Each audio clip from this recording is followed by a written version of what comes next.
walking out. I'm looking for a way now. I'm falling down. I'm falling out of place now. I can feel the touch from another world. I can hear the sounds from another world. I imagine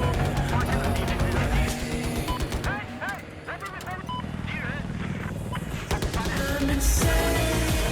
Hello and welcome to part 2 of my attack helicopter guide. This episode has been a little while in the making. I apologise for that. The plan was to make it pretty soon after the first one, but things have actually got in the way. So a couple of months late, here it is. Now this episode is going to be focusing on a couple of little tricks that you can have in the attack helicopter and a couple of things that might help you along the way. There are going to be links to previous videos that I've made and little tricks that might help you just to get the edge over an enemy in the attack helicopter. So first of all, let's have a look at the seat switch, a trick that many people use in the helicopter, but a lot of people still don't know how to use. There's a link to a video showing you how to use it in the top right hand corner of the screen at the minute. The link's also in the description. For those of you who don't know how to use it, I'll quickly go over it. The seat switch really revolves around the gunner having a fire extinguisher and being able to switch into the main seat, hitting the extinguisher, which obviously has a very fast reload time, and boosting the helicopter to either remove a disable, so when you get hit by a stinger,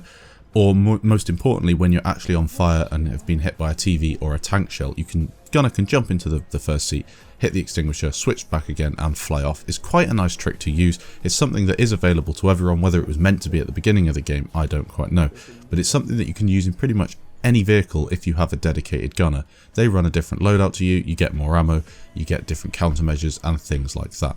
Again, the link for the video is in the top right hand corner. Make sure that you click on that if you don't know how to use it, because it will really help you out. As for the loadout in the attack helicopter, the pilot should usually be running Zunis and a tow missile, so for you it is essential you run with a TV missile. This will keep any attack helicopter away from you at arm's length and also give you an opportunity to get some nice kills on air vehicles or ground vehicles that might be inaccessible with the use of the air-to-ground lock-on that you get instead of the TV missile. Again, obvious stuff, but some people still don't realise this is the best way. With repping, you want to, as soon as you get in the helicopter, always have your repair tool out first. This means when you get out of the helicopter, you can repair as quickly as possible and jump back in. A lot of people, again, don't do this. It will save you a second or two when you get to the ground, and that could make the difference against another helicopter if you have to make an emergency repair stop. In case any of you didn't know, the Shanghai map has a couple of really nice places where you can actually rep. I've just highlighted a few of them in the background here. Depending on which side of the map you are, of course, these will change, but the main one where I tend to rep with my main pilot is behind the main buildings on the street behind Charlie. You can actually crash into this street at full pelt. I don't know why, but the physics haven't been properly created around there, so you can actually hit the floor and not receive any damage. However, there are a couple of places where if you do land the helicopter, you sink through the floor, you sink through the map, all that sort of stuff. So just have an experiment, maybe go on an empty server and see what happens if you were to land there. The next thing I'd like to talk about is ammo. So how to get extra ammo at the beginning and when to save your ammo throughout the match. At the beginning of a match, the first thing you should do is fire a couple of Zunis or fire a couple of 30mm. Then what you do is you reload and you pick up a full fresh magazine of rounds. This way you will have 8 more Zunis or 30 more 30mm, and it can make the difference in a game, especially if you're on a game of Shanghai or Dawnbreaker or something where there's going to be a lot of infantry to take out. This doesn't work with the TV missile, so don't fire that straight away, or the tows, but it does work with your primaries.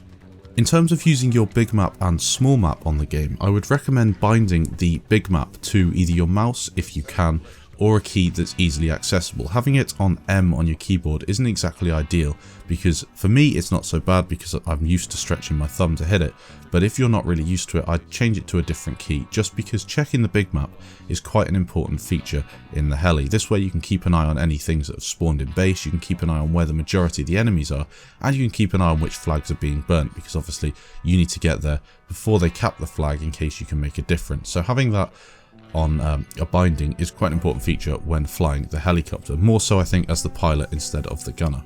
As for saving ammo, the best thing that I can recommend with ammo is always make sure you have 30 of your 30mm left over, because you may find yourself coming up against a Stinger or coming up against, if it's a fast spawn server, the attack helicopter, and having no ammo left can really hurt you. So instead of just farming kills as fast as possible when you've got 30 left, always bear in mind that you might need to have those just left over. I also recommend keeping an eye, if say you run out of ammo but you only have 7 left, keep tapping that reload just in case the 30 become available again, so you can get 30 back into your main magazine as fast as possible.